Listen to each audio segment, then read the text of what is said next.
So I guess I had been very politely asked to look at some of Guillermo Rigondeaux's other fights because it's not fair to look at a fight where that went more than one round and his opponent actually asked questions of him, right? You had to see Guillermo Rigondeaux do a lot of different things and deal with adversity, right? No, it's not good to look at that fight. So let's um, look at another fight, I guess.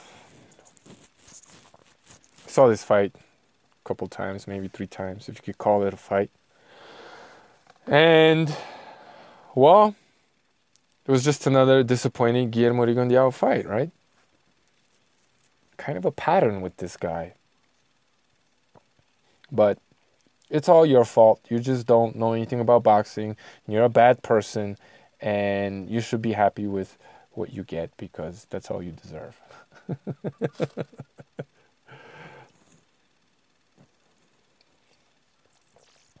So we're gonna see what we could learn from a one round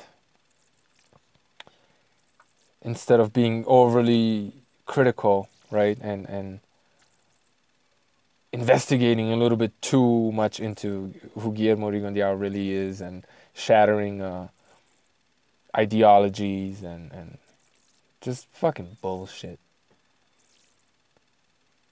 We're going to be fanboys right now. We're just going to watch a fight where he knocks somebody out. You knocked him the fuck out. Sure. Hurry up.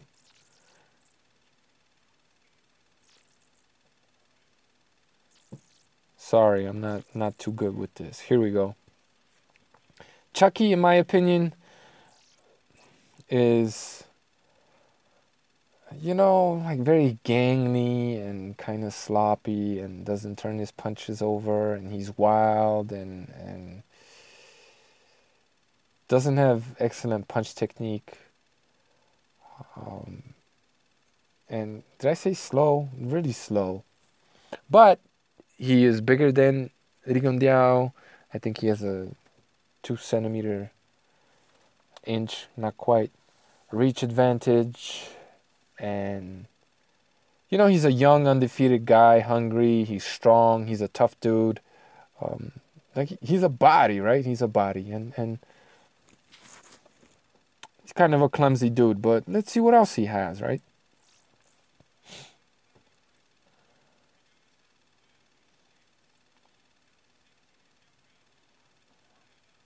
Look at that. Look at that. What is he doing? Have we seen this anywhere before? Have we seen this anywhere before? He's pestering Guillermo Rigondeaux's pestering jab, right? He's trying to dominate it, control it, check it, right?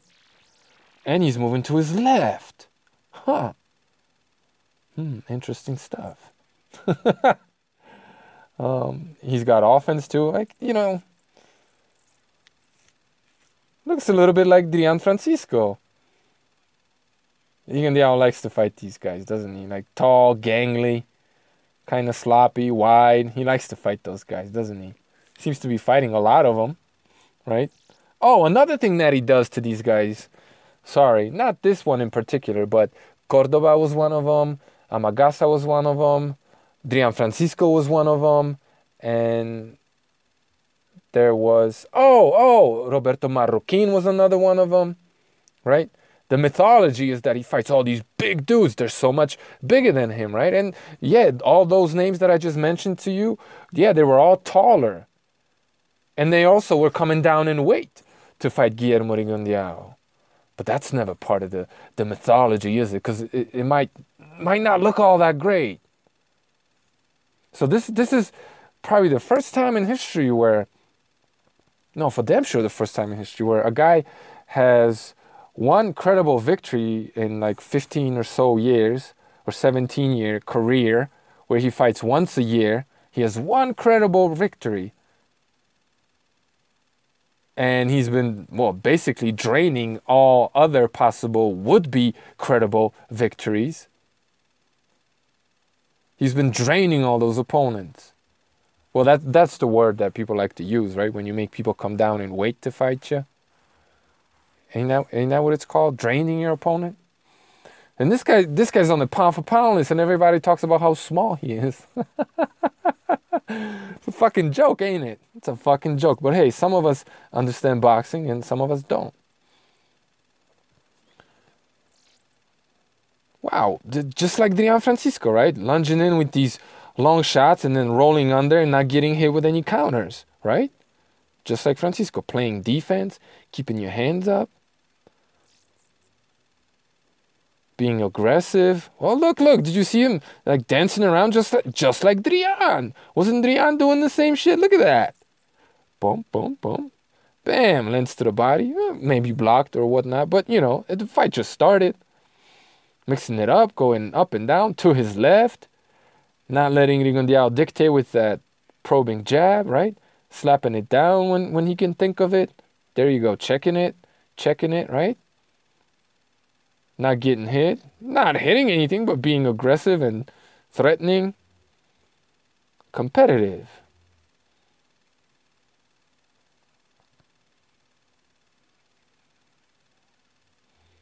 Right? Just missing all these punches wildly, right? He hasn't been able to establish his scope. And he's just swinging stuff wild and missing by a mile, right? So is Moises Flores. It looked like he got him a little bit there with the slap, counter with the left hand, but didn't knock him out, right? Caught him on the way in, but didn't knock him out, huh? Didn't end all that clean.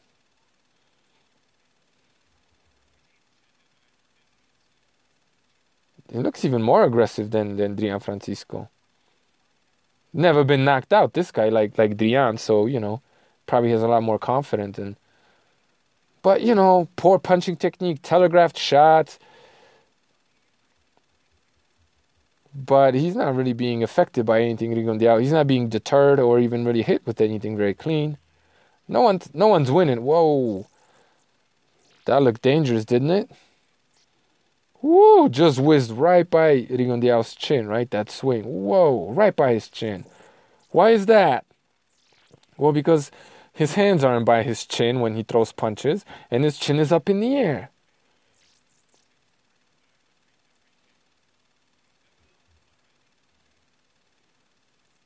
Starting to... not quite... Oh, yeah, running. Can't... Okay. Wow, did you see that? Jumping in with the left hand to the body. Huh, does that remind you of anybody? So... Oh, man. Obviously, Max Kellerman would never tell you this, but there's a blueprint out on how to beat this guy. Right? Right. That's what we've been looking at with all these videos so far. Right hand to the body. Wrist to the body. Combinations on the inside or mid-range. This dude's big, man. This dude's a problem right now, isn't he? Rigondeaux standing his ground, blocking these punches, waiting for an opportunity, I'm sure, to counter, right? But maybe he's not really feeling the power, or he's just like, fuck it, I'm going to knock this dude out, right? I'm going to stand my ground, knock him the hell out. There he goes. Lands a really nice counter, right? In a round that was really close and competitive. And maybe he was winning it. Maybe he was losing it. He lands one punch. And you got to give him the round, right? Obviously, we're ignoring what everybody knows is about to happen. But looking at it like that, gee, does it remind you of any other fight? Maybe. So maybe the reason why I didn't really want to analyze this fight first and decided I was going to get to it if I was going to get to it. Shout out to Guillermo Rigondeaux's #1 fanboy. Men shouldn't complain this much, you know what I mean? Men take responsibility for themselves. They don't complain. That's what men do. But anyway, you know, looks just like the first round of the Adrian Francisco fight, does it not? Looks the same. So why would I look at the fight that ends right here, right now, and not, and why would I stop watching, right? Let's assume it is the same fight because it looks like the same fight. Do I need to stop right now, or do I keep watching? Of course I'm going to keep watching, right?